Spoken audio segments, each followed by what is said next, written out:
fiber artist Betty Busby goes far beyond tradition in quilting.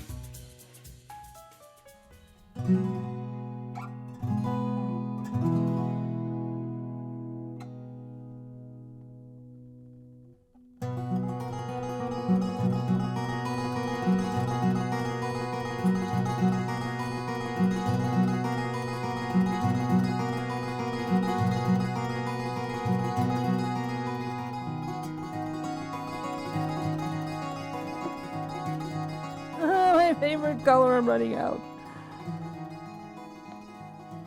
Believe it or not, they're ugly, but they'll look good when they're out.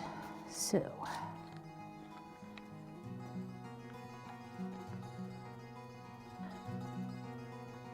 you put a little dot of fabric paint on your silk. You put a little dot of alcohol on top of it before it dries. And you repeat endless times, and you will get some amazing effects.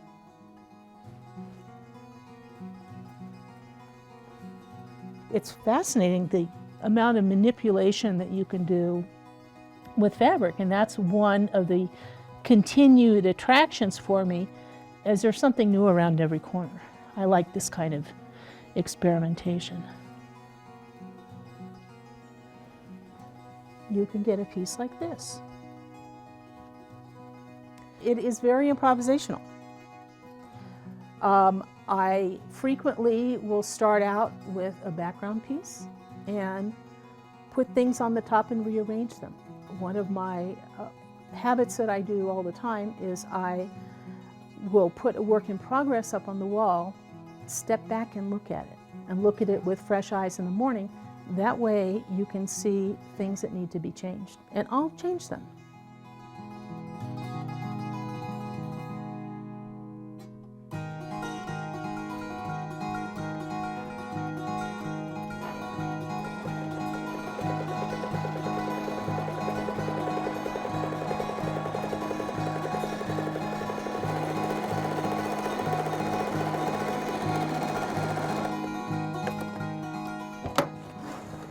So you can add more interesting lines on there.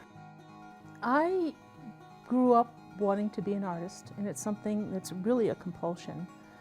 And you really feel that you need to do it, and you have to fight to do it sometimes. I grew up near Pennsylvania quilt country, near the Amish, and saw the Amish quilts when I was a teenager going to the county fairs. And I still think that they're absolutely magnificent. Their color, their composition, the amount of work that went into them, they're hand-worked, but they're not overworked. You know, their utilitarian form is perfectly suited to the artistry that goes into them. But as far as something that has been a constant inspiration to me, I really think that I would hold the Amish quilts way up there.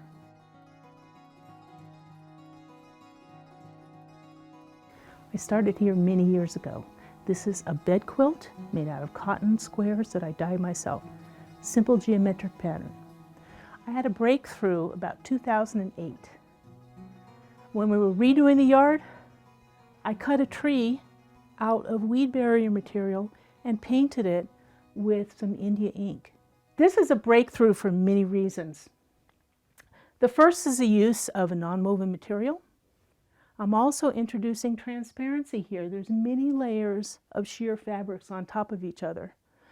And I'm coming back to the fractal patterns that are found so much in nature, with the branching and branching and branching. And you will see that repeated in my work to this day. The branching of trees is the same as the branching of vessels in a circulatory system. It's the same as a river branching off. Those repeated patterns in nature are something I revisit again and again.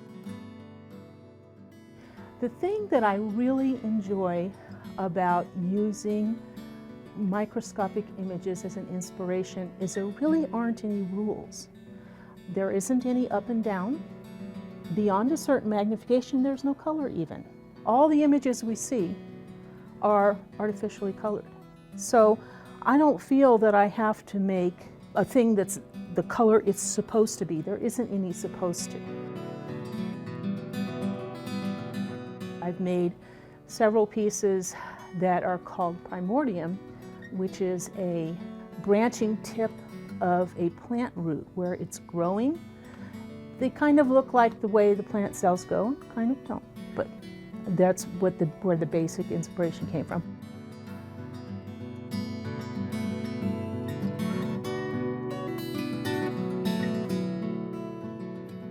There are many reasons that I work on a new form or branch out in a new direction, and most of it is built on the old direction.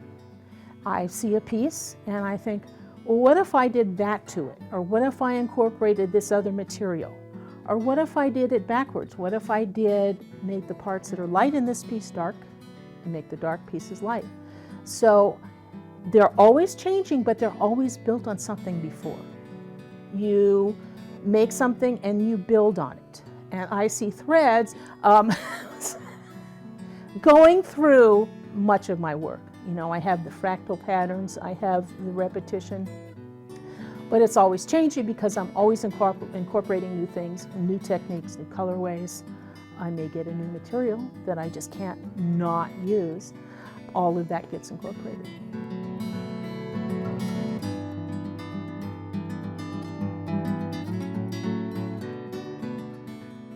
I've been making a living as an artist since the 1970s. I graduated from school, founded a company, made things and sold them. I kind of feel like a shark. You know, if a shark stops swimming, it dies. And I feel that if I stop making something, I'm going to sink to the bottom and just not be anymore. To me, my fundamental identity is somebody that makes things.